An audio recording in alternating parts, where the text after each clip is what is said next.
মোনাজাতের মধ্য দিয়ে শেষ হবে। তার আগে আজকের একটি ঘটনা আপনাদেরকে শুনিয়ে আমি সভাপতির বক্তব্য শুধু আজকের একটা সালিশি ঘটনা।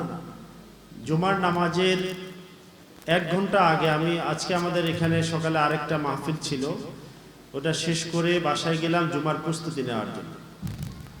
তো ঠিক এই মুহূর্তে একটা গুরুত্বপূর্ণ ফোন কল আসলো, আমি রিসিভ করলাম। আমাকে ইমিডিয়েট একটা সালিশে অংশগ্রহণ করার জন্য ডাকা হলো। আমি খুব তাড়াতাড়ি করে জুমার প্রস্তুতি নিয়ে একটু আগে বের হলাম। তো সেখানে দেখলাম যে একজন মুমূর্ষ রোগী, যাকে আইসিইউতে রাখার কথা, এই ধরনের একজন রোগী খাটে শোয়া আছে। আর তার আত্মীয় স্বজন, সন্তানাদি, ভাই ব্রাদার সবাই তার খাটের উপরে নিচে রুমে সবাই বসে আলোচনা পর্যালোচনা করছেন। 4.5 কাঠা জায়গা তার, এখন তার ট্রিটমেন্ট হবে, কিন্তু এই চিকিৎসার খরচ কে বহন করবে? জায়গায় তো আর টাকা আসে না। আর তার সন্তানরা, যা আত্মীয় স্বজন যারা আছেন, তারা এখন হিসাব মিলাচ্ছেন যে কে কতটুকু মালিক, তিনি কি একটু বেশি খরচ করে ফেলবেন কিনা। এজন্য আগে কৈফিয়ত হচ্ছে যে তার চিকিৎসার খরচ কে কিভাবে মেনটেন করবেন, এইসব না করে বরং জায়গাটা বন্টন এবং কে পেলেন কে পেলেন না এইসব হিসাব হচ্ছে। আমিও বাধ্য হয়ে, যেহেতু একটি সালিশি বিষয়, অনেকক্ষণ বসলাম। শেষে শুধু এই কথাটা বললাম যে এই সম্পদের মালিক এখনো জীবিত আছে, ইনি মৃত্যুবরণ করলে আপনি ওয়ারিশ হবেন, সুতরাং এই সম্পদের হিসাবটা একটু পরেই করুন, আগে তাকে চিকিৎসার ব্যবস্থা করুন। সম্মানিত উপস্থিতি, এটা কোনো গল্প বলিনি। আজকে জুমাবারে আমি নিজে সেই সালিশের একজন সদস্য ছিলাম। আপনাদের কাছে এর চেয়ে আরো বড় জ্বলন্ত খবর আছে। সুতরাং আমাদের চোখ খুলে যাওয়া দরকার। আসলেই আমরা এই অবস্থায় উপনীত হয়েছি যেখানে আমাদের জীবদ্দশায় আমাকে খাটে রেখে আমার সম্পদ বন্টন হচ্ছে। দুর্ভাগ্যজনক হচ্ছে, আমি জানি না আমার জীবনের সকল সময়, শ্রম, অর্থ আমি উপার্জন ব্যয় করছি অন্যদের জন্য। আমি পুরুষ সদস্য যারা আছেন, আমি আপনাদের বলবো, চোখ বন্ধ করে একবার চিন্তা করেন, সারাদিনের উপার্জন, সারা মাসের উপার্জন, সারা বছরের, সারা জীবনের উপার্জন আপনি নিজের জন্য কত টাকা খরচ করেন?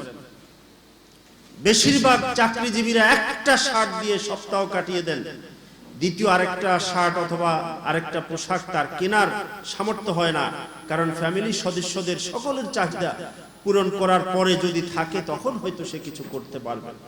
আর বাস্তবতার কারণে ফ্যামিলির এই দায়িত্ব যেহেতু আছে, সুতরাং এটা তাকে করতে হচ্ছে।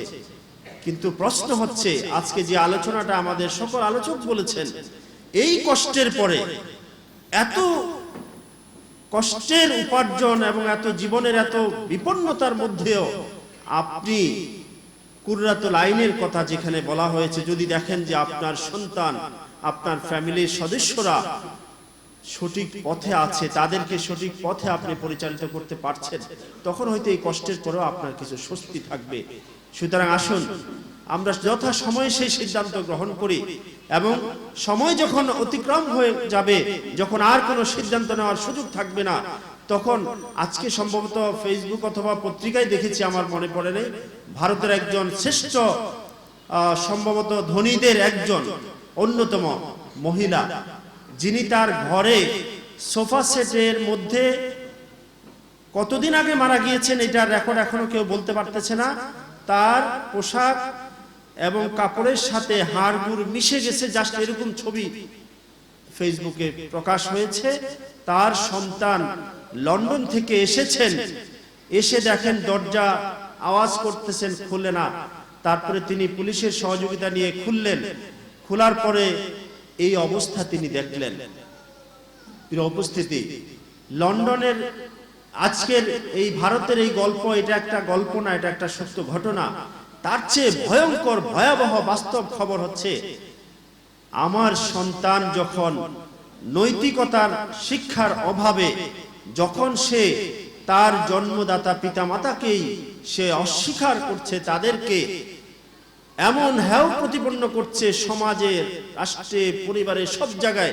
আপনি যখন দাঁড়াতে পারছেন না, আপনি তার সামনে সন্তানের পরিচয় দিতে পারছেন না, একজন বাবা, একজন মায়ের পৃথিবীতে এর চেয়ে কষ্টের মনে হওয়া আর কিছু হতে পারে না। সুতরাং এর জন্য আমাদের স্যার বলেছেন যে এর জন্য শুধু সন্তানরা দায়ী নয়, আমাদের পদক্ষেপগুলো এর জন্য জবাব দিবে। আমি অভিভাবকদের কাছে একটা প্রশ্ন রাখতে চাই। আপনারা আলহামদুলিল্লাহ, যেহেতু আপনারা সবাই সন্তান এখানে দিয়েছেন, আপনারা তো সঠিক সিদ্ধান্তই নিয়েছেন, এ ব্যাপারে আমার কোনো কথা নেই। আমার দ্বিতীয় প্রশ্ন, যেমন আমি আমার ফ্যামিলির, আমরা 5 ভাই, আমার বাবা আমাকে দ্বীনি শিক্ষা দিয়েছেন, তো তিনি বললেন যে আমি আমার কল্যাণের জন্য একজনকে দিয়েছি।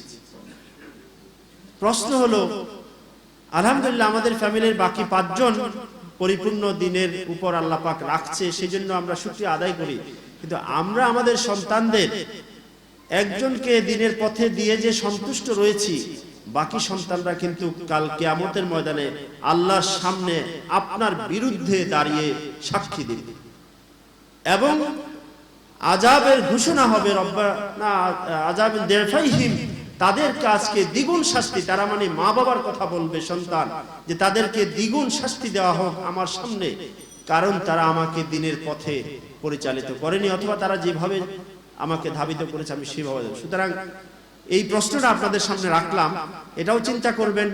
আর পরিশেষে আমাদের সন্তানদের জন্য আমরা যেন অন্তত পক্ষে এতটুকু করতে পারি যে সে যেন তার রবকে চিনে, সে যেন তার খালেককে চিনে, সে যেন তার আখিরাত নিশ্চিত করে। আল্লাহ রাব্বুল আলামিন আমাদেরকে সেই তৌফিক দান করুন এবং আমাদের আখিরাতের মুক্তির জন্য আমরা যেন আমাদের সন্তানদেরকে দুনিয়াতে সেইভাবে রেখে যেতে পারি, সেই তৌফিক কামনা করে শেষ করছি।